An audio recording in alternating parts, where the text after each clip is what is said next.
चलिए class start करते हैं। लास्ट क्लास के अंदर हमने क्या पढ़ा था? क्रॉपिंग सिस्टम और फार्मिंग सिस्टम स्टार्ट किया था।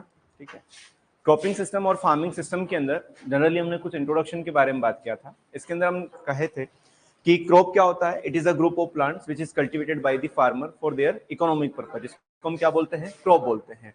एक एग्रीकल्चर ईयर में, एग्रीकल्चर ईयर का मतलब क्या होता है कि 1 जुलाई से लेकर 30 जून तक जो होता है उसके अंदर अगर कोई फार्मर एक पर्टिकुलर फील्ड पर एक ही क्रॉप को ग्रो करता है तो क्या कहलाता है? मोनोक्रॉपिंग।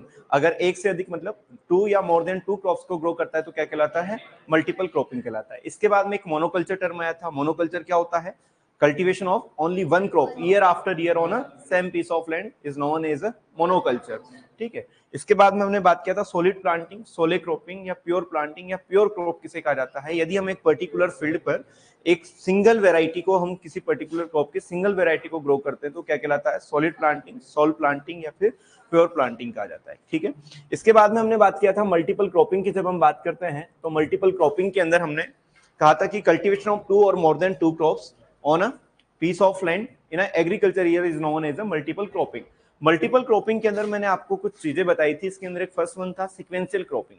सिक्वेंशियल क्रॉपिंग का मतलब क्या है? एक पर्टिकुलर सीक्वेंस में, जैसे कि मान लीजिए खरीफ क्रॉप की हार्वेस्टिंग हो जाएगी, उसके बाद रबी क्रॉप, रबी के बाद समर क्रॉप को हम ग्रो करेंगे। ठीक है, तो सीक्वेंशियल क्रॉपिंग क्या होता है? It is a type of multiple cropping in which the cultivation of 2 और more than 2 crops in an agriculture year on a piece of land is known as a sequential cropping. ठीक है, इसे क्या कहा जाता है? नॉन ओवरलैपिंग क्रॉपिंग भी कहा जाता है, क्योंकि यहाँ पर जो नेक्स्ट क्रॉप होती है वो फर्स्ट क्रॉप की इंटरफेयर नहीं करती उसकी लाइफ साइकिल के अंदर। ठीक है, इसके बाद हमने बात किया था किसके बारे में? रिले क्रॉपिंग के बारे में। रिले क्रॉपिंग क्या होता है? कल्टीवेशन, ये भी किसका एक टाइप है? मल्टीपल क्रॉपिंग का टाइप है। मल्टीपल क्रॉपिंग का एक टाइप है, यानी एक एग्रीकल्चर ईयर में हम कितनी क्रॉप ग्रो करेंगे? मोर देन 2 क्रॉप। ठीक है, लेकिन रिले क्रॉपिंग में क्या होता है कि फर्स्ट क्रॉप की हार्वेस्टिंग से पहले हम सेकंड क्रॉप की क्या कर देते हैं? सोविंग कर देते हैं। मींस यहाँ पर जो सक्सीडिंग क्रॉप है वो प्रीवियस क्रॉप के लाइफ साइकिल में इंटरफेयर करती है। इस वजह से क्या कहा जाता है? आपका ओवरलैपिंग क्रॉपिंग कहा जाता है या रिले क्रॉपिंग कहा जाता है। यहां तक हमने पढ़ा था। इसके अंदर एक चीज याद रखना है कि नेक्स्ट क्रॉप की आपको सोविंग कब करना है? जब प्रीवियस क्रॉप अपनी किसको अचीव कर ले? फिजियोलॉजिकल मैच्योरिटी को अचीव कर ले, तब हमें क्या करना है? नेक्स्ट क्रॉप की सोविंग करना है। इसके बाद मैंने कल मल्टीपल क्रॉपिंग के अंदर आपको बताया था मिक्स क्रॉपिंग। मिक्स क्रॉपिंग क्या होता है?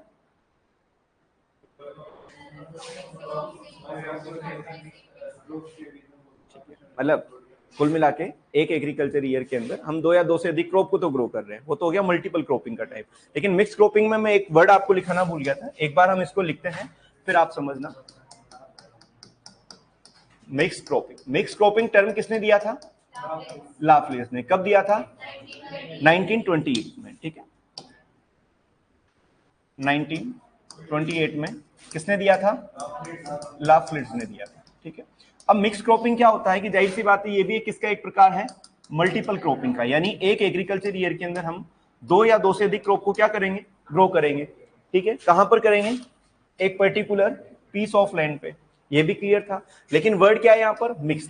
मिक्स का मतलब क्या है कि हम यदि 2 क्रॉप को एक साथ सोविंग करेंगे तो उनको कैसे करना है? उनके सीड को मिक्स करना है और मिक्स करके क्या करना है? ब्रॉडकास्टिंग करनी है।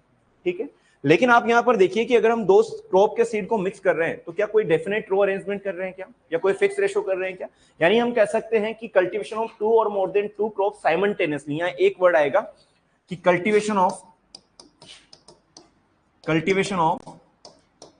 2 और more than 2 crops simultaneously. Simultaneously का मतलब क्या होता है?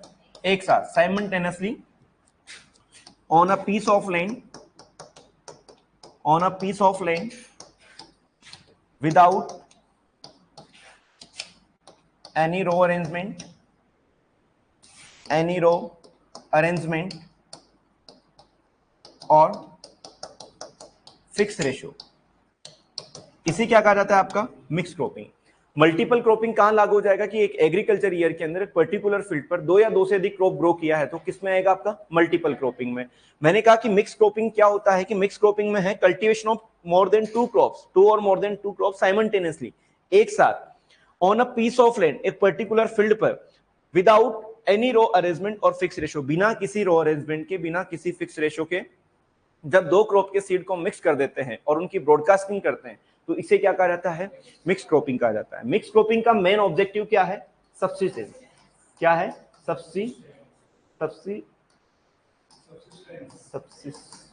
सब्सिस्टेंस का मतलब होता है जीवन निर्वाह। क्लियर हुआ। तो मिक्स क्रॉपिंग के अंदर आपको याद रखना है कि यहाँ पर दो क्रॉप को जो हम इन्वॉल्व कर रहे हैं, एक साथ ग्रो कर रहे हैं, उनको बिना किसी फिक्स रेशो या एनी रो अरेंजमेंट के माध्यम से हम ग्रो करते हैं। ये चीज क्लियर रहेगी। इसके बाद में अभी लिख लेना एक साथ इसको। नेक्स्ट आता है, मोस्ट इंपोर्टेंट है आपका फोर्थ, इंटरक्रॉपिंग।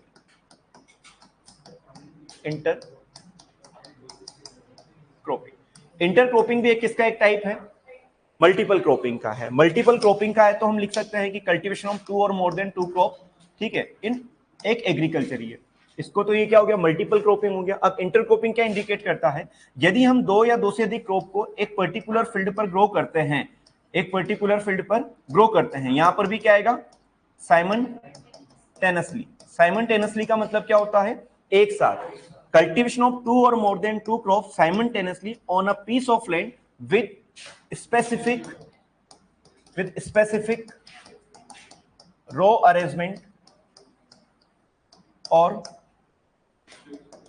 फिक्स्ड रेशो, उसे हम क्या बोलते हैं, इंटरक्रॉपिंग। जैसे मान लीजिए हमने व्हीट और मस्टर्ड को एक साथ ग्रो किया, ठीक है, तो व्हीट और मस्टर्ड के अंदर 9 लाइन मान लीजिए व्हीट की और एक लाइन किसकी है, मस्टर्ड की है, तो ये क्या हो गया, एक फिक्स रेशो हो गया।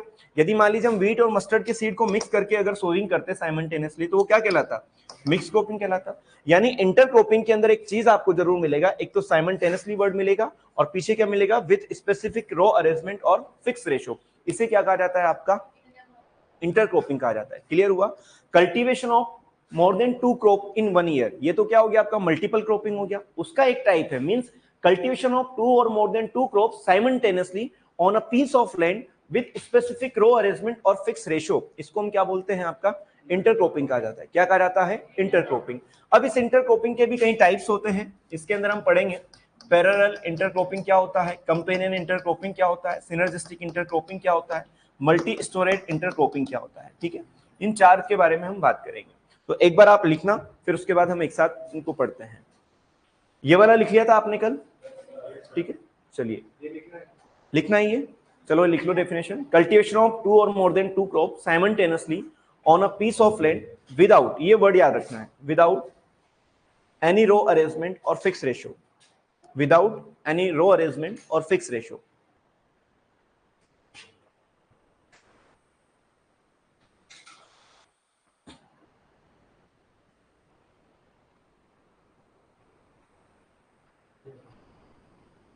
लिखा,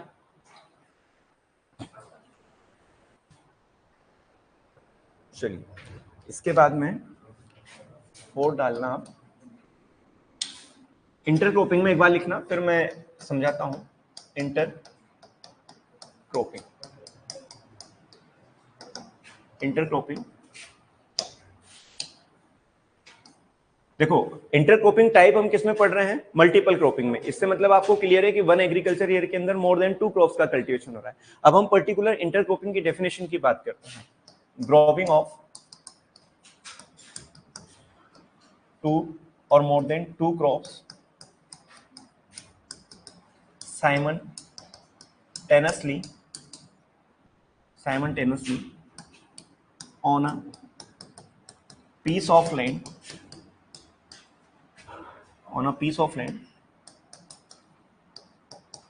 with specific row arrangement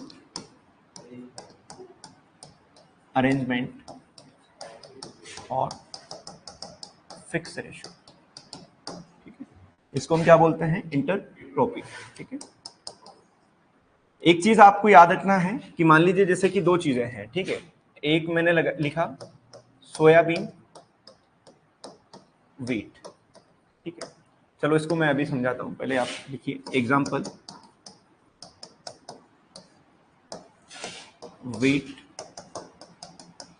mustard, ठीक है, 9:1, या फिर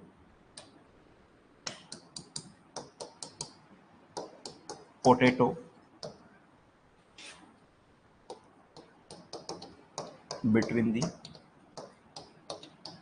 sugar cane, 2 rows of sugar cane, 2 rows of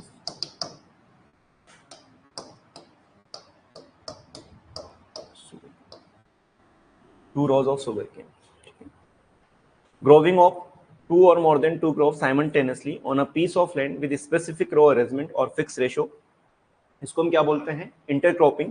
example के अंदर जैसे वीट की 9 रो हमने ग्रो किया है, फिर उसके बाद में मस्टर्ड की एक, potato between the row 2 rows of the sugar cane, यानी 2 शुगर केन की रो के बीच में पोटेटो अगर हम ग्रो कर रहे हैं तो वो भी एक किसका एक पार्ट है? इंटरक्रॉपिंग का. लिखा ये? लिखो. लिखा? चलिए इसके बाद में एक नोट लगा के लिखना,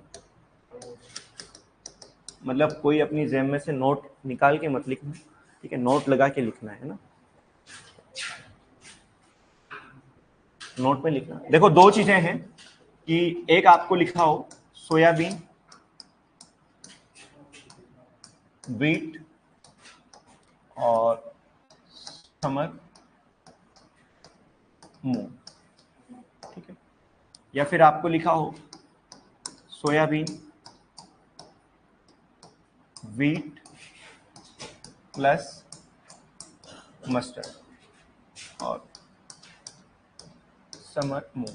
आपको जो 2 ऑप्शन दिखाई दे रहे हैं, या 2 मैं कहूं जो ये लिखे हैं, इनमें से किसके अंदर जो है इंटरक्रॉपिंग है और किस में सीक्वेंशियल क्रॉपिंग हुई है? कौन सा? मान लीजिए ये ए है और ये बी है, कौन सीक्वेंशियल क्रॉप का उदाहरण है और कौन जो है इंटरक्रॉपिंग का है? कौन सा है? फर्स्ट क्या है? सीक्वेंशियल. सेकंड क्या आपका? इंटरक्रॉपिंग. कैसे पहचानना है? जहां पर भी ये प्लस का साइन हो, जहां पर भी ये प्लस का साइन हो, ये क्या इंडिकेट करता है? इंटरक्रॉपिंग को. और जिस चीज से ये कनेक्टेड होगा, ये दोनों ही क्या कहलाती है? इंटरक्रॉपिंग यहां पर लिया गया है, या इन दोनों क्रॉप को किसमें ग्रो किया गया है? इंटरक्रॉपिंग में. जबकि माइनस का साइन किसको इंडिकेट करता है? आपके सीक्वेंशियल को. तो ऊपर वाला जो है वो तो किसका उदाहरण है? सीक्वेंशियल को. ये आपका काम आएगा जब आप क्रॉप रोटेशनल इंटेंसिटी निकालोगे, वहां पर ये चीज काम आएगी, सीक्वेंशियल क्रॉप. उसके बाद में एक और नोट याद रखना है कि मान लीजिए किसी पर्टिकुलर फील्ड के अंदर, किसी पर्टिकुलर फील्ड के अंदर साइमल्टेनियसली आपने 2 क्रॉप को ग्रो किया है, ठीक है, एक ए है और एक बी है. जो क्रॉप अपनी 100% प्लांट पॉपुलेशन को अचीव करती है या उसकी होती है उस फील्ड में, उसे हम बोलते हैं मेन क्रॉप, ठीक है. और जिसकी population less than 100% plant population होती है उसको बोलते हैं हम इंटरक्रॉप, या कहा जाता है इसको कंपोनेंट क्रॉप.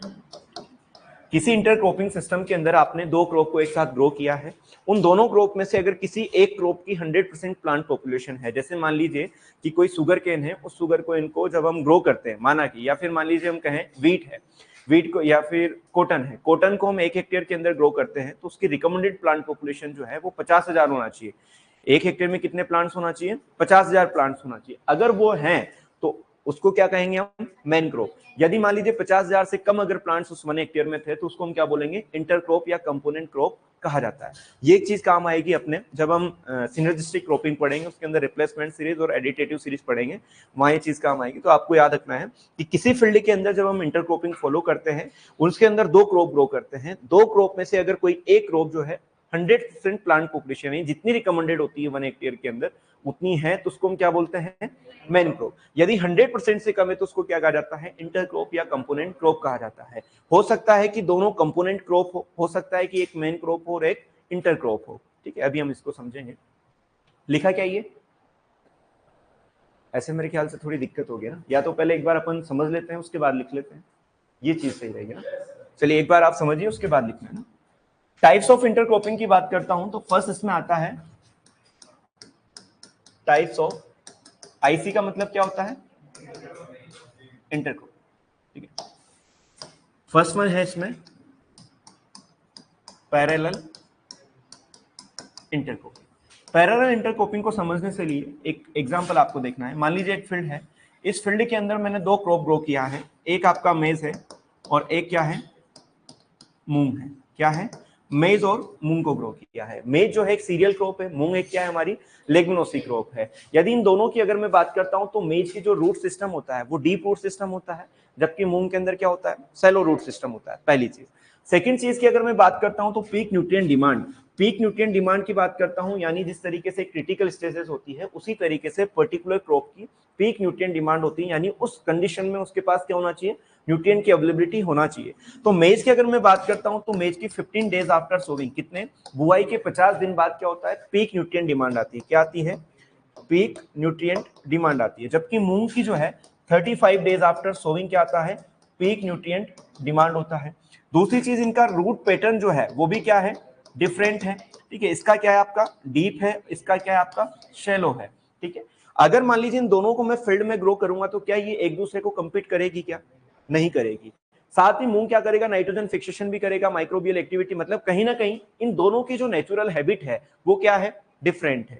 जब हम एक पर्टिकुलर फील्ड के अंदर इंटरक्रॉपिंग लेते हैं, यानी दो क्रॉप को साइमल्टेनियसली एक स्पेसिफिक रो अरेंजमेंट में या फिक्स रेशो में ग्रो करते हैं, और ऐसी क्रॉप को हम इन्वॉल्व करते हैं जिनकी नेचुरल हैबिट क्या हो, डिफरेंट होती है। नेचुरल हैबिट क्या है, रूट पैटर्न नेचुरल हैबिट होता है, यानी हम आर्टिफिशियल तो क्रिएट नहीं कर रहे हैं, यानी रूट पैटर्न क्या है उनका, नेचुरल है।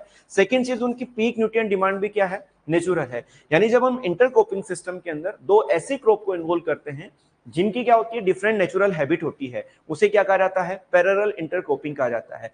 डिफरेंट नेचुरल हैबिट होगा तभी वो क्या रहेंगे, पैरेलल रहेंगे। अगर सेम नेचुरल हैबिट होती तो वो आपस में क्या करते, कंपीट करते। जैसे मेज के साथ अगर मैं सोरगम को लगाता तो जाहिर सी बात है दोनों का डीपर रूट सिस्टम होता है, एक पर्टिकुलर पेरेस से ही मॉइस्चर को अपटेक करते हैं, न्यूट्रिएंट को अपटेक करते हैं, न्यूट्रिएंट डिमांड सेम होता। यानी हम जब इंटरक्रॉपिंग सिस्टम के अंदर दो डिफरेंट नेचुरल हैबिट वाली क्रॉप्स को ग्रो करते हैं तो उसको हम क्या बोलते हैं, पैरेलल इंटरक्रॉपिंग कहा जाता है। समझ में आया, तो इसको हम लिख सकते हैं। देखो, इंटरक्रॉपिंग का एक टाइप है, तो इसमें आप समझ ही गए होंगे कि दो या दो से अधिक क्रॉप को साइमल्टेनियसली एक फिक्स रेशो में या फिक्स रो अरेंजमेंट में हम ग्रो कर रहे हैं, तो इसको लिखने की आवश्यकता नहीं है। हम लिख देंगे पैरेलल इंटरक्रॉपिंग में growing of two different natural habit crops. ठीक है, एग्जाम्पल की बात करते हैं तो एग्जाम्पल के अंदर मेज एंड मूंग डिफरेंट कैसे हैं। फर्स्ट चीज,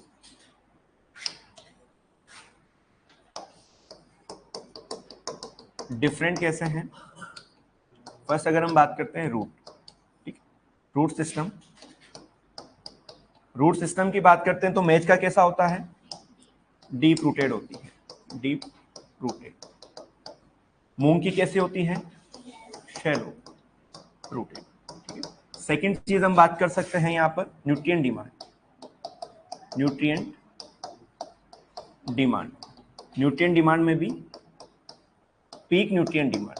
ठीक, तो याद रखना है इसकी कब होती है, मेज की 50 डेज आफ्टर सोविंग। डेज का मतलब क्या होता है, डे आफ्टर सोविंग, जबकि इसका कितना होता है, 35 डेज आफ्टर सोविंग। क्लियर हुआ, यानी इन दोनों क्रॉप को हम ग्रो कर रहे हैं तो इसे हम क्या बोलेंगे, पैरेलल इंटरक्रॉपिंग कहा जाता है। यहां तक समझ में, लिख लेना अभी एक बार साथ। इसके बाद सेकंड आता है आपका सिनर्जिस्टिक इंटरक्रॉपिंग, जो कि मोस्ट इंपोर्टेंट है।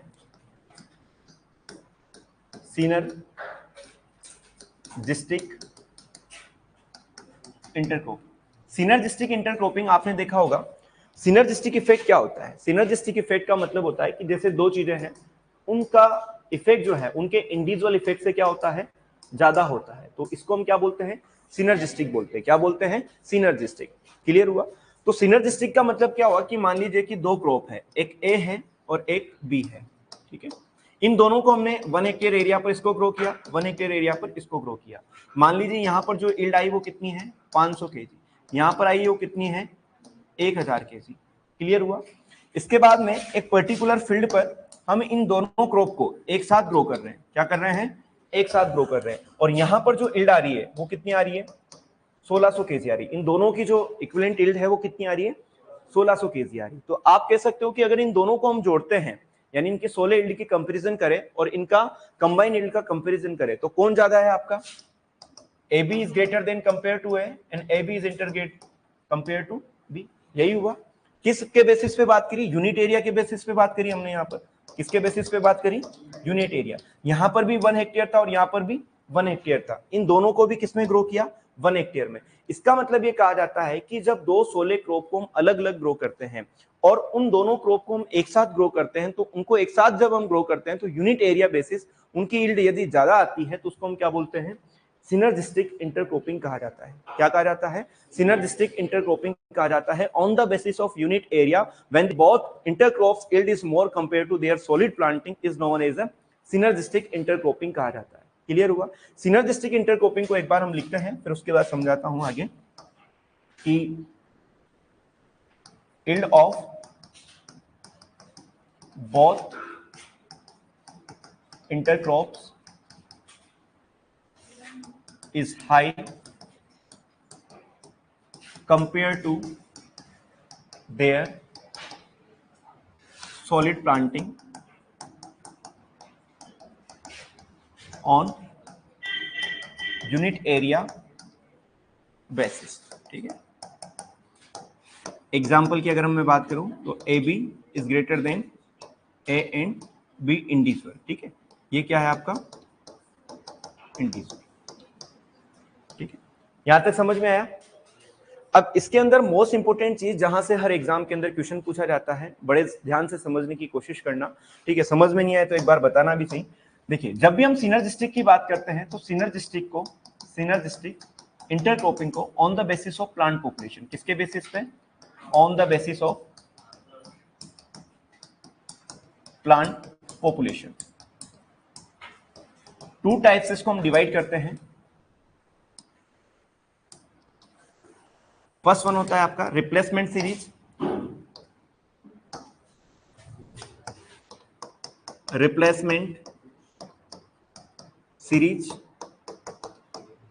ए, और सेकंड होता है इसमें एडिटिव सीरीज। क्या होता है? Additive series. क्लियर है? रिप्लेसमेंट सीरीज से मतलब क्या इंडिकेट है? जैसे कि कोई फील्ड है, इस फील्ड के अंदर हमने सबसे पहले वीट को ग्रो किया, वीट की कुछ रो हमने लगाई, जैसे मान लीजिए 9 रो हमने वीट की ग्रो की। इसके बाद में एक रो जो है हमने मस्टर्ड का ग्रो किया। ठीक है, फिर वीट की जो है 9 रो को हमने ग्रो किया। ठीक है, फिर मस्टर्ड की हमने 1 रो को ग्रो किया। समझ में आया? क्लियर है? यानी रिप्लेसमेंट का मतलब क्या होता है? रिप्लेस करना। रिप्लेसमेंट यानी जैसे वीट ग्रो कर रहे हैं तो वीट के बाद में हम मस्टर्ड लगा देंगे, मस्टर्ड ग्रो कर रहे हैं तो फिर हम वीट लगा देंगे, वीट के बाद फिर मस्टर्ड लगा देते हैं। यानी कहीं ना कहीं हमने जो नेक्स्ट क्रॉप थी, यानी जो हम साथ में ग्रो कर रहे हैं, उसको हमने रिप्लेस किया पहली वाली क्रॉप के साथ। क्लियर हुआ क्या ये चीज? जैसे वीट हम ग्रो कर रहे थे तो वीट के बाद हमने मस्टर्ड लगा दिया उसी के साथ, मस्टर्ड के बाद वापस वीट लगा दिया, वीट के बाद हमने मस्टर्ड की कुछ रो लगा दी। समझ में आया? इसको हम क्या बोलते हैं? रिप्लेसमेंट सीरीज कहा जाता है। क्या कहा जाता है? Replacement series. अगर मान लीजिए हम एडिटेटिव सीरीज की बात करें तो एडिटेटिव सीरीज अगर कोई यूपी गया हो और यूपी में जब Indian Institute of Sugar Cane Research में मैंने इसके ट्रायल लगते हैं या कोई यूपी से अगर हो तो क्या होता है? जैसे कि मान लीजिए हमारा शुगर केन है। क्या है? Sugar cane. शुगर केन की जो रो डिस्टेंस होती है, यानी दो क्रॉप के बीच में जो रो डिस्टेंस होता है वो कितना होता है? 90 सेंटीमीटर। कितना होता है? 90 सेंटीमीटर।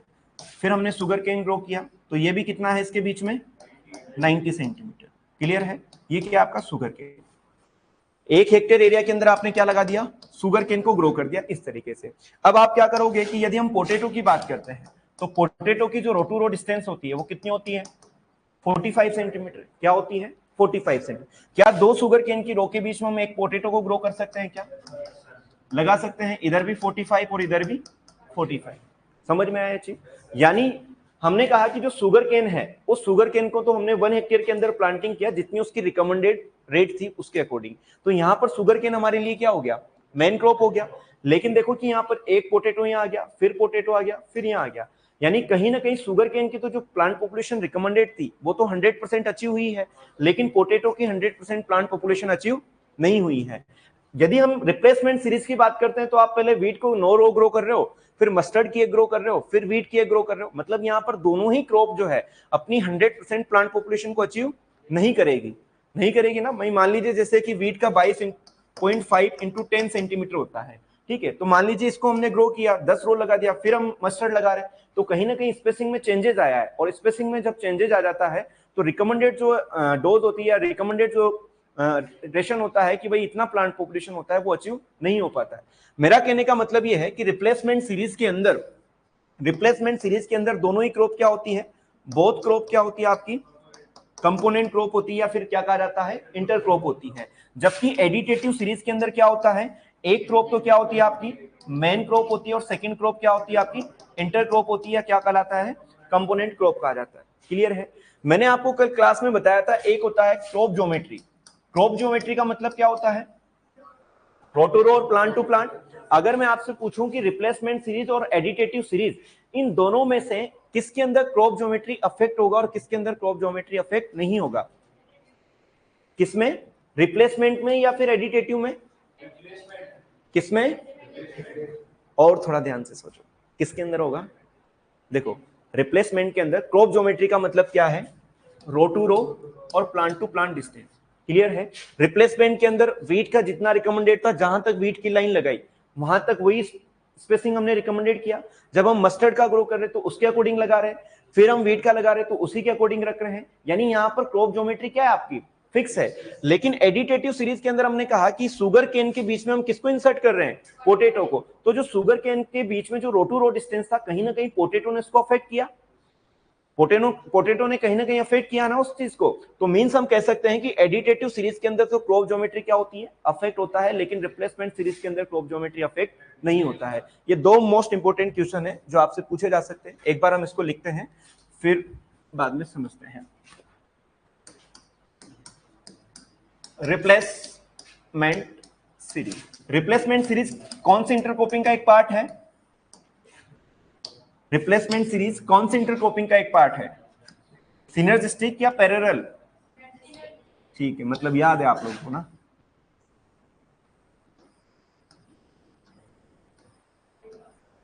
चलो 8 ही काफी है ना, फिर मस्टर्ड की हम 3 कर देते हैं।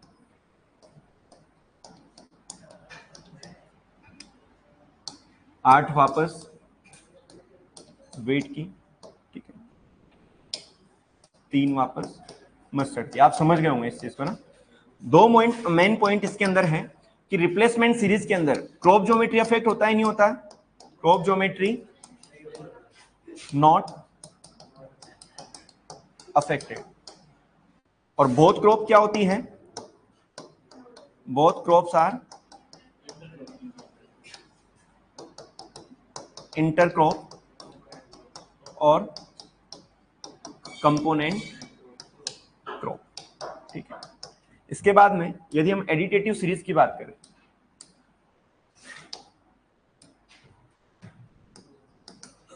एडिटेटिव सीरीज, एडिटेटिव सीरीज के अंदर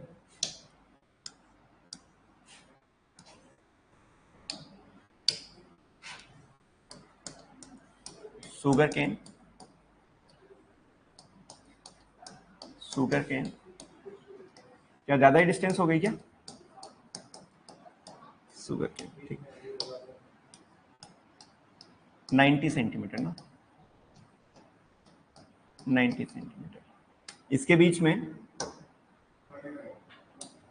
पोटैटो,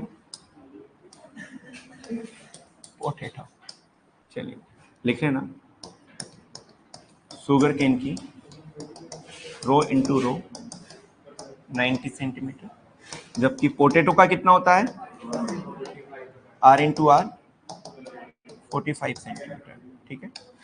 यहां पर हम लिख सकते हैं क्रॉप ज्योमेट्री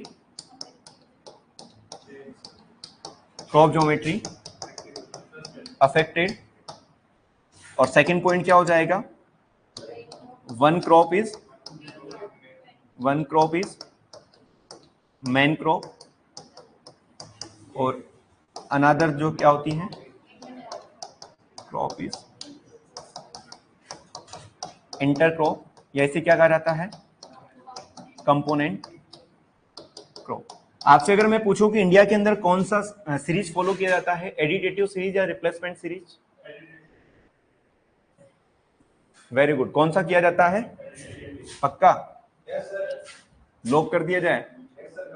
चलिए, मेनली इंडिया के अंदर जो है एडिटिव सीरीज फॉलो किया जाता है, रिप्लेसमेंट सीरीज फॉलो नहीं किया जाता है। इसका रीजन क्या है कि हमारे भारत का किसान बड़ा चालाक है, वो नहीं चाहता है कि ये नहीं चाहता है कि उसके पास अगर कोई भी अगर एरिया हो तो वो खाली रहे।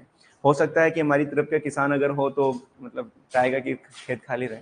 चलिए, किसान हमेशा हर जगह का सही होता है, गलत शब्द बोला उसके लिए। देखो, एडिटेटिव सीरीज की अगर हम बात करते हैं तो एडिटेटिव सीरीज के अंदर कहा कि सुगर केन की दो रो के बीच में क्या होता है, एक रो को हम इंसर्ट कर रहे हैं। जब एक रो को हम इंसर्ट कर रहे हैं तो सुगर केन की जो R/R था यानी 90 सेंटीमीटर था, कहीं ना कहीं उसके बीच में क्या आ गया, पोटेटो आ गया, यानी क्रॉप ज्योमेट्री अफेक्ट हुआ है यहाँ पर, ठीक है।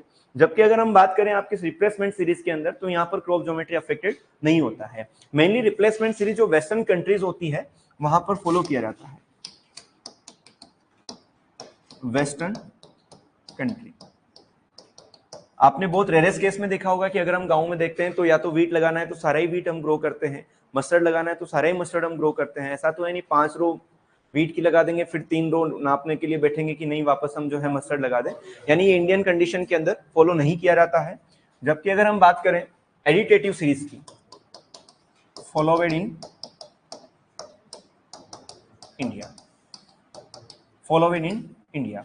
अब मेरा आपसे एक क्वेश्चन है, बाद में लिखना, पहले एक क्वेश्चन को समझिए। एडिटेटिव सीरीज के अंदर हम शुगर केन और पोटैटो को ग्रो कर रहे हैं, ठीक है। किसको ग्रो कर रहे हैं? शुगर केन और पोटैटो को ग्रो कर रहे हैं। मींस यहाँ पर जो शुगर केन और पोटैटो की जो इल्ड है वो इनकी इंडिविजुअल इल्ड से क्या होगी,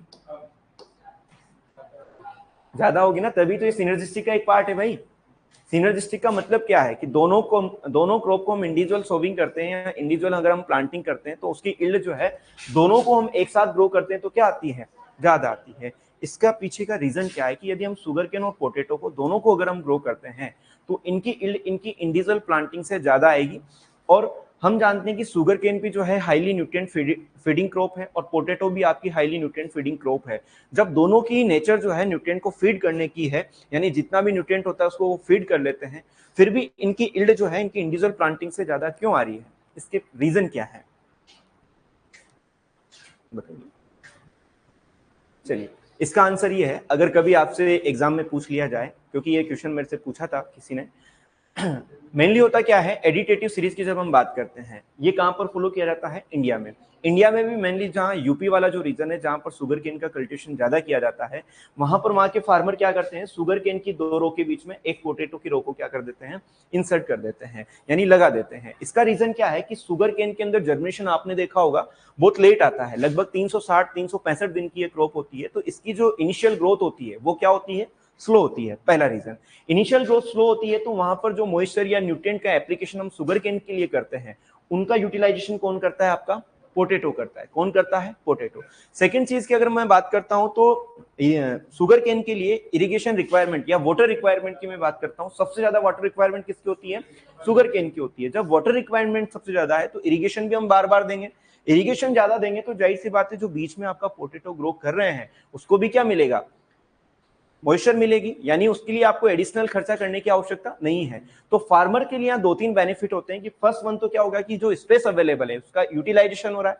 सेकंड चीज क्या है कि शुगर केन के बीच में अगर हम ग्रो कर रहे हैं तो शुगर केन की इनिशियल ग्रोथ कम होती है यानी स्लो होती है, जबकि पोटैटो की हायर होती है, यानी यहाँ पर पोटैटो इजीली ग्रो हो सकता है।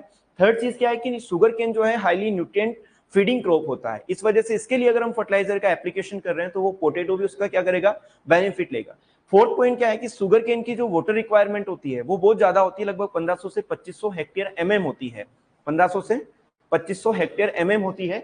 इस वजह से पोटैटो को आपको एडिशनली ऑपरेशन करने की आवश्यकता नहीं है, एडिशनल इरिगेशन देने की आवश्यकता नहीं है, एडिशनल न्यूट्रिएंट एप्लीकेशन करने की आवश्यकता नहीं है। जितना आप शुगर केन को दे रहे हो उसमें ही किसका काम हो जाएगा, पोटैटो का। इसलिए कहा जाता है कि एडिटेटिव सीरीज के अंदर जो बेस्ट एग्जांपल है शुगर केन के बीच में पोटैटो को ग्रो करने का है। क्लियर हुआ क्या, यहाँ तक समझ में आया क्या? ये चीज आपको ध्यान से समझना है। यहाँ पर एक दो चीजें क्रॉप रोटेशनल इंटेंसिटी में पूछी जाती है, अगर क्वेश्चन आता है क्रॉप रोटेशनल इंटेंसिटी से, दुनिया का एग्रीकल्चर का कोई सा भी एग्जाम नहीं है जिसके अंदर क्रॉपिंग इंटेंसिटी या क्रॉप रोटेशनल इंटेंसिटी से रिलेटेड क्वेश्चन नहीं पूछा जाए। क्रॉप रोटेशनल इंटेंसिटी और क्रॉपिंग इंटेंसिटी दोनों क्वेश्चन जो है इस एडिटेटिव सीरीज और रिप्लेसमेंट सीरीज के ऊपर बेस्ड है। अगर आपको यहाँ से क्लियर है फंडा कि किसके अंदर क्रॉप ज्योमेट्री अफेक्ट होता है, किसके अंदर नहीं होता है, तो सारी चीजें क्लियर हो जाएगी। एक बार आप लिखना इसको, फिर हम आगे बढ़ते हैं। कंपेनियन इंटरक्रॉप के बारे में बात करेंगे, फिर क्रॉपिंग सिस्टम। ये लिख लिया था आपने? इसको लिखिए एक बार। क्या जी? मैं यहां से उधर जाऊं? चलिए ये लिखिए, थोड़ा जल्दी लिखने की कोशिश करना, है ना। ऐसे लिखना कि बार 5 मिनट होने के बाद आपके लिए चाय आने वाली है ना।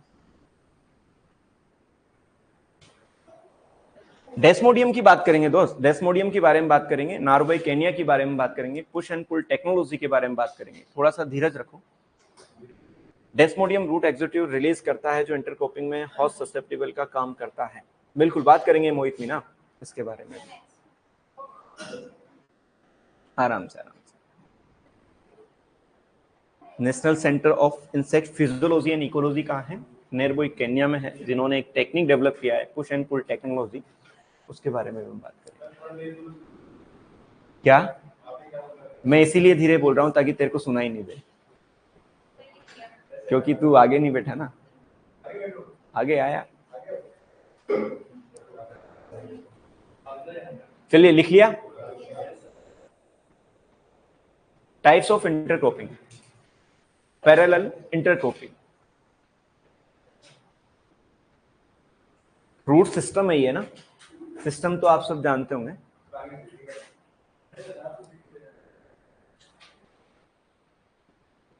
पीक न्यूट्रिएंट डिमांड लिखा हुआ है ये, DAS का मतलब होता है days after sowing, days after sowing.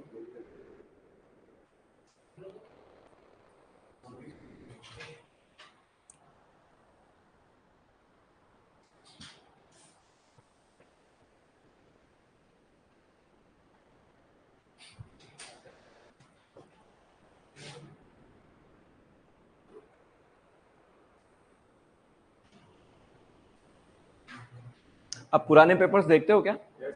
PG AOW वाले देखा करो, देखा मतलब देखना नहीं है, उनको सोल्व किया करो। लगता है मेरे को भी, देखिए इसको देख के लगता है नहीं सोल्व करता है, मैं तो ये मान रहा हूँ। डिफरेंट रूट सिस्टम और पीक न्यूट्रिएंट डिमांड है ये ना। मेज का डीप रूटेड होती है जबकि मूंग का सेलो रूटेड होता है। Peak nutrient demand 50 days after sowing आती है, इसमें 35 डेज आफ्टर सोविंग आती है। लिखा? लिखो लिखो।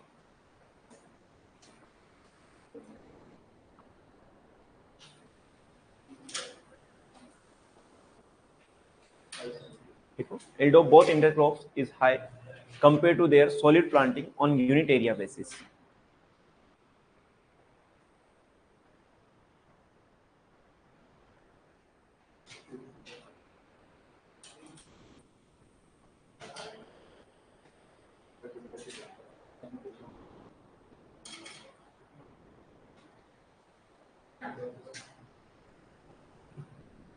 एक लैंड इक्विवेलेंट रेशियो का क्वेश्चन आता है हर एग्जाम के अंदर, है ना, वो भी इसी सिनर्जिस्टिक इंटरक्रॉपिंग के ऊपर बेस्ड है ना।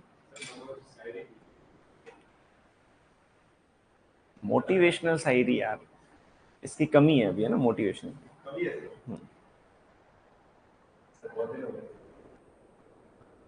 रुको ऐसे,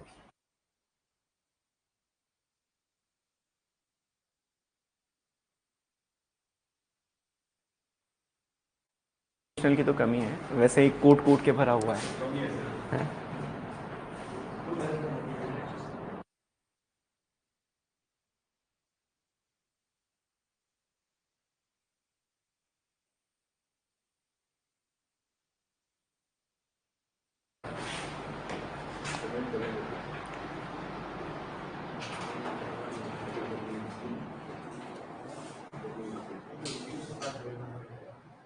synergistic intercropping on the basis of plant population, है ना, रिप्लेसमेंट सीरीज और एडिटेटिव सीरीज।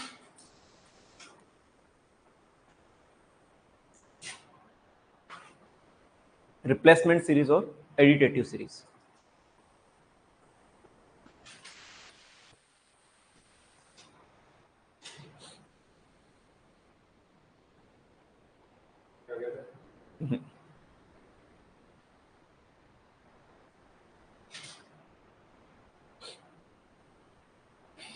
तो पीछे चला जा।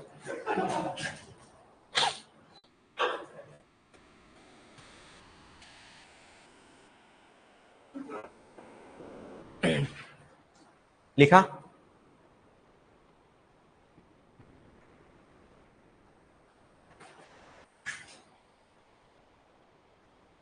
रिप्लेसमेंट सीरीज और एडिटिव सीरीज। रिप्लेसमेंट सीरीज के अंदर मेरे ख्याल से तुम समझ गए होंगे, पहले कुछ एक क्रॉप की रोज को ग्रो करना है, फिर दूसरी क्रॉप की रो को ग्रो करना है, ठीक है। Crop geometry not affected, both crops are inter crop और कंपोनेंट क्रॉप। वेस्टर्न कंट्रीज के अंदर मेनली इसको फॉलो किया जाता है। ये 3 पॉइंट आपको याद रखना है। ऑनलाइन वाले बच्चों के क्या हालचाल है? नारायण लाल, दुष्यंत, मुकेश राव, मनोज कुमार, चौधरी साहब, प्रियंका मीना, दशरथ मीना, मोहित मीना, सुभाष यादव, सीता मीना, प्रिया स्वामी, पी चौधरी, पुष्कर शर्मा, नितिन डोडा और कीर्ति परिहार। भाई सब लोगों को समझ में आ रहा है? नहीं आ रहा हो तो आपके पास एक छोटा सा ऑप्शन है, राइट समथिंग में जाके कमेंट कर दीजिएगा।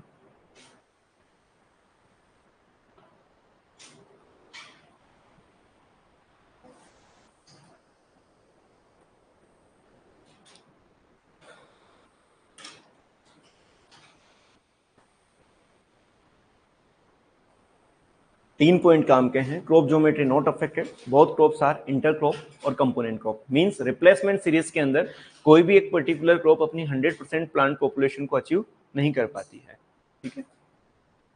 Both crops are inter crop और component crop, mainly followed in western countries.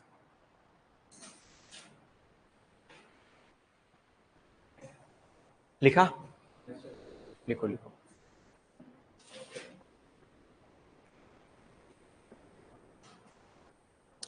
चलिए, जिसने लिख लिया, किसने लिखा? हाँ, अबे टांका की जो स्टोरेज कैपेसिटी वो कितनी होती है? टांका जो होता है ना, टांका, नहीं सुना? सुना है? क्या होता है? हाँ, traditional method of water storage. कौन से रीजन के अंदर? एरिड या सेमी एरिड? एरिड में, ठीक है। तीन चीजें थी, टांका था, नाड़ी या विलेज पॉन्ड था और खड़ीन था, ठीक है। नाड़ा किसके लिए यूज किया जाता है ये बता दीजिए। नाड़ी नाड़ी नाड़ी नाड़ी या विलेज पॉन्ड जो है वो किसके लिए यूज किया जाता है? एनिमल्स के लिए। टांका किसके लिए यूज किया जाता है? Human beings. और खड़ीन एग्रीकल्चर के लिए, ठीक है। जबकि फार्म पॉन्ड जो है वो एरिड रीजन का स्ट्रक्चर है या सेमी एरिड का है? सेमी एरिड का है, ठीक है। एक्सकेवेटेड फार्म पॉन्ड कौन सी टोपोग्राफी पर बनाए जाते हैं? फ्लैट टोपोग्राफी पर बनाए जाते हैं, ठीक है। एडिटेटिव सीरीज ना। Crop geometry affected, one crop is one crop, another crop is inter crop और component crop followed in India. आपसे क्वेश्चन ऐसा भी पूछा जा सकता है कि type of intercropping system in which the one crop is main and another one is a component और इंटरक्रॉप कॉल्ड। याद रखना है एडिटेटिव सीरीज। इसको और अच्छे से अगर तुम बनाना चाहो तो बना लेना।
1000 से 60,000 लीटर ना टांका की होती है ना। 1200 से 15,000 मीटर क्यूब जो है किसकी होती है, नाड़ी या विलेज स्पून की होती है।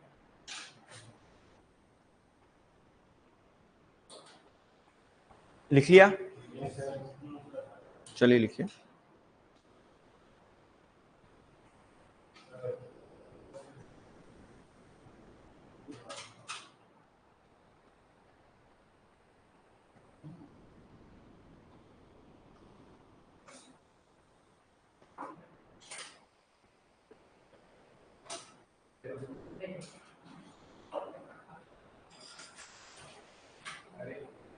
देखा।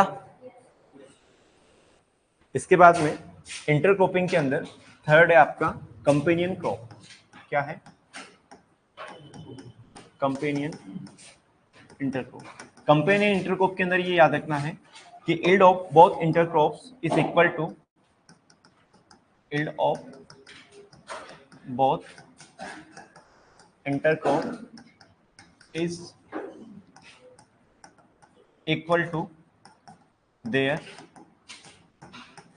Solid plant. ठीक है, यानी यहां पर हम कह सकते हैं ए बी दो इंटरक्रॉप है, इक्वल होता है ए एंड बी की। ठीक है, इसकी भी सॉलिड प्लांटिंग की, इसकी भी सॉलिड प्लांटिंग। ठीक है, और ये दोनों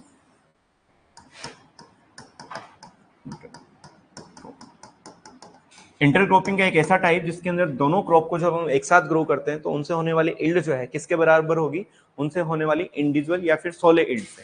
ठीक है, तो उसे क्या बोला जाता है, कंपेनियन इंटरक्रॉपिंग कहा जाता है। कंपेनियन इंटरक्रॉपिंग कहा जाता है। फोर्थ इसमें लिख लेना,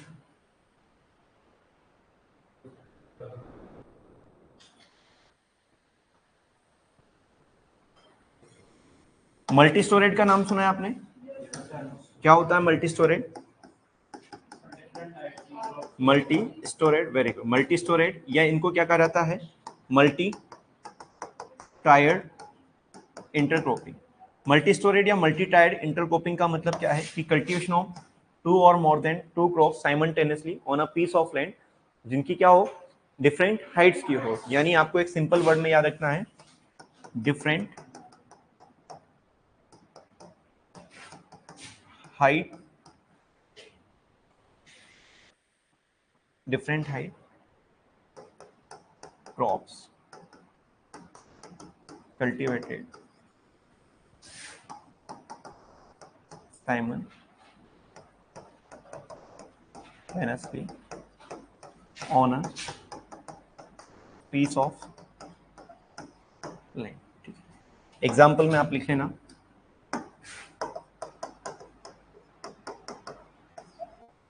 एग्जाम्पल में जैसे कि कोकोनट, ब्लैक पेपर, ठीक है, पाइनएप्पल, जिंजर। ठीक है, मल्टी स्टोरेज या मल्टी टायर्ड इंटरक्रॉपिंग क्या होता है, different heights crop cultivated simultaneously on a piece of land is known as multi tiered या मल्टी स्टोरेज कहा जाता है। कोकोनट, ब्लैक पेपर, पाइनएप्पल और जिंजर, इन चारों को एक साथ अगर हम ग्रो करते हैं तो उसको हम क्या बोलते हैं, मल्टी स्टोरेज कहा जाता है। रीजन क्या है कि कोकोनट की हाइट क्या होती है, ज्यादा होती है। ब्लैक पेपर की बात करें तो एक मतलब एक लता के रूप में, एक क्लाइंबर के रूप में काम करती है, जो क्या करेगी, कोकोनट के प्लांट के साथ सारा लेके या नर्स क्रॉप के रूप में ग्रो हो जाएगी। उसके बाद पाइनएप्पल है, पाइनएप्पल की हाइट ज्यादा नहीं होती है। अगर हम जिंजर की बात करते हैं तो ग्राउंड लेवल पर, यानी इसका ट्यूबर या जो सकर्स होते हैं वो ग्राउंड में जर्मेट होते हैं। मींस एक पर्टिकुलर पैलेस पर जब हम डिफरेंट हाइट की क्रॉप्स को ग्रो करते हैं तो क्या कहलाता है, मल्टी स्टोरेज या फिर मल्टी टाइड का। जब एक साथ अगर हम ग्रो कर रहे हैं तो उसके लिए क्या वर्ड आ जाएगा, इंटरक्रॉपिंग। किसी पर्टिकुलर फिक्स रेशो या फिक्स अरेंजमेंट में ग्रो करते हैं तो वो क्या कहलाता है, आपका इंटरक्रॉपिंग कहलाता है। ठीक है, एक बार इसको लिखिएगा,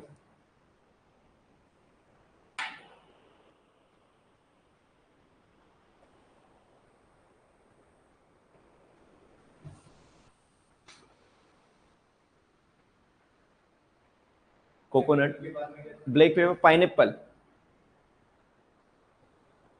एप्पल की जो है डबल पी कर लेना ना, पाइनएप्पल है ना।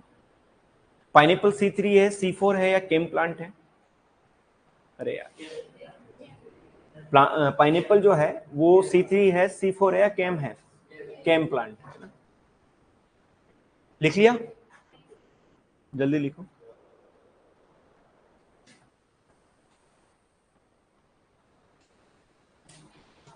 एक होता है शिफ्टिंग कल्टीवेशन, एक होता है क्रॉप रोटेशन। दोनों में क्या डिफरेंस है? शिफ्टिंग कल्टीवेशन और क्रॉप रोटेशन में, चलिए लिख लिया होगा मेरे ख्याल में, ठीक है। चलिए अगला आप लिखना, shifting cultivation.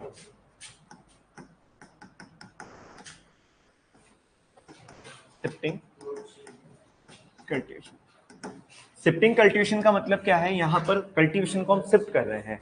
Shifting cultivation generally उन एरियाज के अंदर फॉलो किया जाता है जहां पर फॉरेस्ट प्लांटेशन ज्यादा होता है। फॉरेस्ट प्लांट को पहले कट किया जाता है, उनको स्लेश किया जाता है, बंद किया जाता है, उसके बाद फील्ड को प्रिपेयर किया जाता है, कल्टीवेशन किया जाता है। कल्टीवेशन करने के बाद में जो है, जब तक उसकी फर्टिलिटी लेवल जो है डिग्रेड नहीं होगा, खत्म नहीं होगा, हम उस क्रॉप को क्या करते रहेंगे? ग्रो करते रहेंगे एक पर्टिकुलर क्रॉप को। उसे क्या कहा जाता है? Shifting cultivation. जैसे उसका फर्टिलिटी जो है कंप्लीटली डिस्ट्रॉय हो जाएगा, उसके बाद हम नेक्स्ट स्थान पे जाएंगे, वहां जाकर क्या करेंगे? वही स्लेश बर्न कल्टीवेशन वाली प्रोसेस को फॉलो करते हैं। उसे हम क्या बोलते हैं? Shifting cultivation. इसके अंदर केवल आपको दो वर्ड याद रखना है। शिफ्टिंग कल्टीवेशन के अंदर लैंड जो है वो क्या होती है? लैंड जो है और क्रॉप, क्रॉप यहां पर फिक्स होती है, लेकिन लैंड को हम क्या करते हैं? रोटेट करते हैं, ठीक है। जैसे मान लीजिए कि हम एक पर्टिकुलर लैंड पर जो फॉरेस्ट प्लांट थे उनको कट किया, कट करने के बाद मेनली जनरली ये आपके नॉर्थ ईस्टर्न इलाकों में फॉलो की जाती है, जहां इसको झूम कल्टीवेशन भी बोलते हैं, स्लेश या बर्न कल्टीवेशन भी कहा जाता है। एक बार लिख लेना, known as slash and burn cultivation, या इसे कहा जाता है झूम कल्टीवेशन। और साउथर्न राजस्थान के अंदर इसे कहा जाता है आपका वालरा। क्या कहा जाता है? वालरा कल्टीवेशन, वालरा कल्टीवेशन, साउथर्न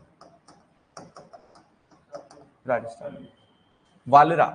वीवी आप लिख सकते हो, मेनली वालरा, ठीक है। इसके बाद में एक दो पॉइंट लिखना।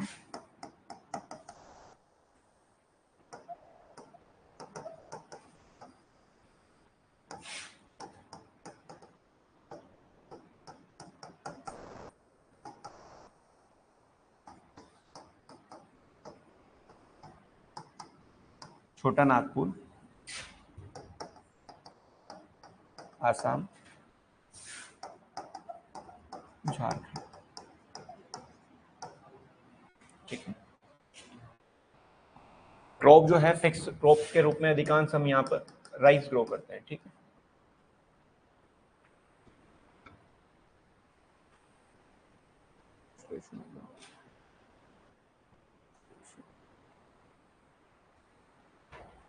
एक बार इसको लिखिए।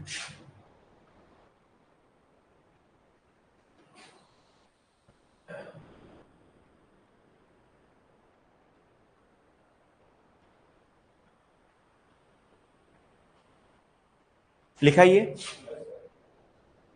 लिखा?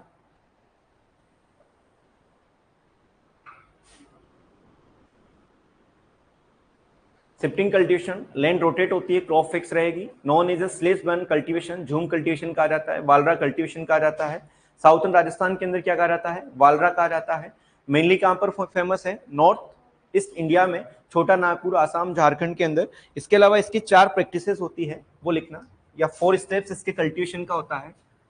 शिफ्टिंग कल्टीवेशन की 4 स्टेप्स होती है, आपसे पूछा जा सकता है। फर्स्ट वन होता है इसमें स्लेश एंड बर्न, यानी काट कर उनको जलाना। सेकंड होता है इसमें कल्टीवेशन। थर्ड होता है इसमें हार्वेस्टिंग। और फोर्थ होता है इसमें restoration period, restoration period. Slash and burn आप जानते हो, काट कर उन जो फॉरेस्ट एरियाज को जलाना, उसके बाद में लैंड को प्रिपेयर करना मींस कल्टीवेशन करना, उसके बाद हार्वेस्टिंग करना, और फोर्थ क्या है, रिस्टोरेशन पीरियड।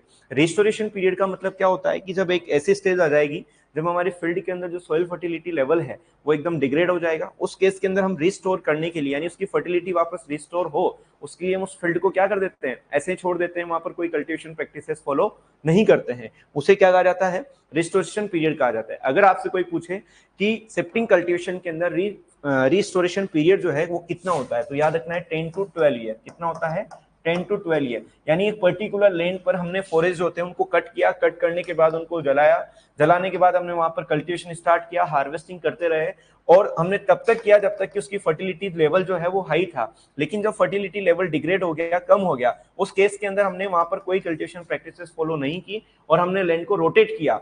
और वापस अगर हम इस फील्ड पर कल्टीवेशन करना चाहते हैं तो कितने साल के बाद करेंगे, 10 to 12 ईयर, क्योंकि इसका रिस्टोरेशन पीरियड कितना होता है, 10 से 12 साल होता है। क्लियर है, क्वेश्चन पूछा जा सकता है शिफ्टिंग कल्टीवेशन में रिस्टोरेशन पीरियड कितना होता है, तो 10 to 12 ईयर होता है। ठीक है, ये शिफ्टिंग कल्टीवेशन के बारे में आपको थोड़ा सा ध्यान रखना है। समझ में आया है चीज? इसके बाद में एक होता है आपका crop rotation. Crop rotation, crop rotation आपसे नाम से इंडिकेट हो रहा है कि यहां पर हम क्रॉप को क्या करते हैं, रोटेट करते हैं, जबकि हमारी लैंड क्या रहती है, फिक्स रहती है। तो इसमें हम लिख सकते हैं कि लैंड इज फिक्स, जबकि क्रॉप क्या होती है, यहां पर रोटेट होती है। ठीक है, इसकी डेफिनेशन लिख लेना क्रॉप रोटेशन की, repeated cultivation of crops and fallow on a certain field in a particular sequence while maintaining the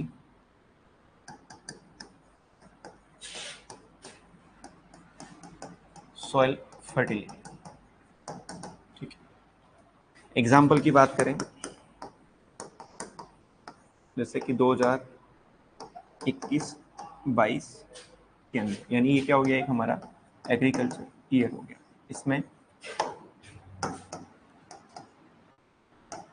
खरीफ, रबी और समर।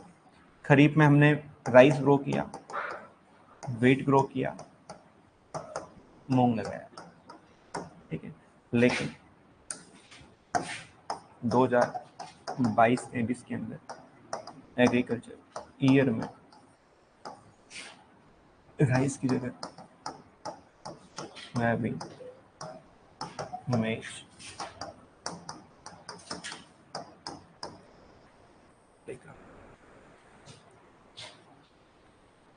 एक बार देखना उसके बाद लिख लेना।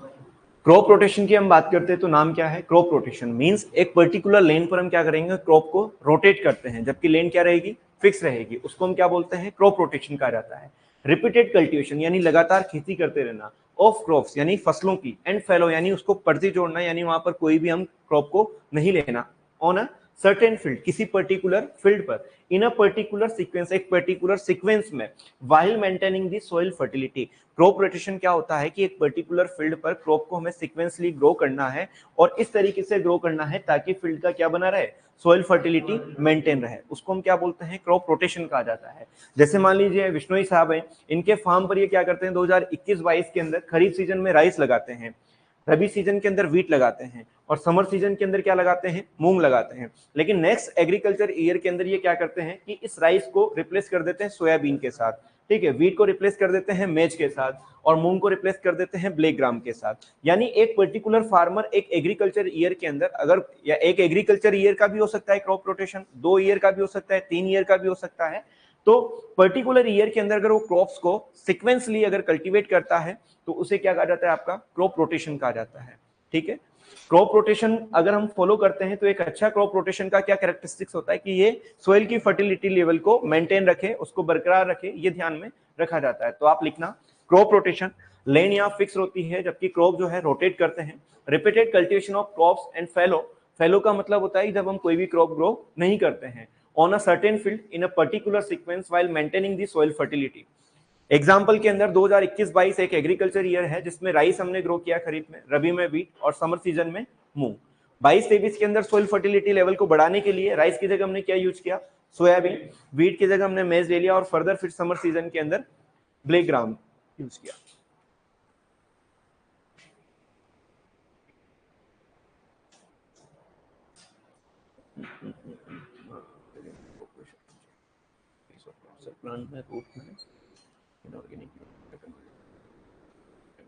देखिए मेनली अगर हम बात करते हैं कि चेंजेस किस में होगा, जब भी हम नाइट्रोजन एसिमिलेशन के बारे में बात करते हैं तो मोस्टली जो है आपका नाइट्रोजन जो है अमोनिकल या नाइट्रेट फॉर्म से जो ऑर्गेनिक फॉर्म में जो कन्वर्ट होगा वो आपके किस में होता है, मेनली ग्लूटामिक एसिड के अंदर होता है। किस में होता है, ग्लूटामिक एसिड के अंदर होता है। ठीक है, ये चीज याद रखना है आपको।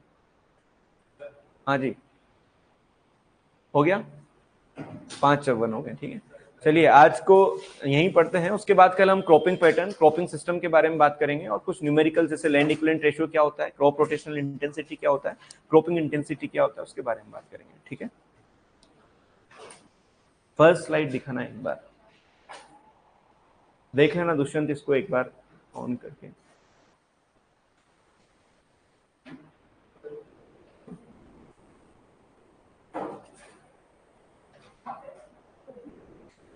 अभी तो कायम रहोगे आप यहीं थोड़े दिन तो, ये छुट्टियों में 8 तारीख तक नहीं।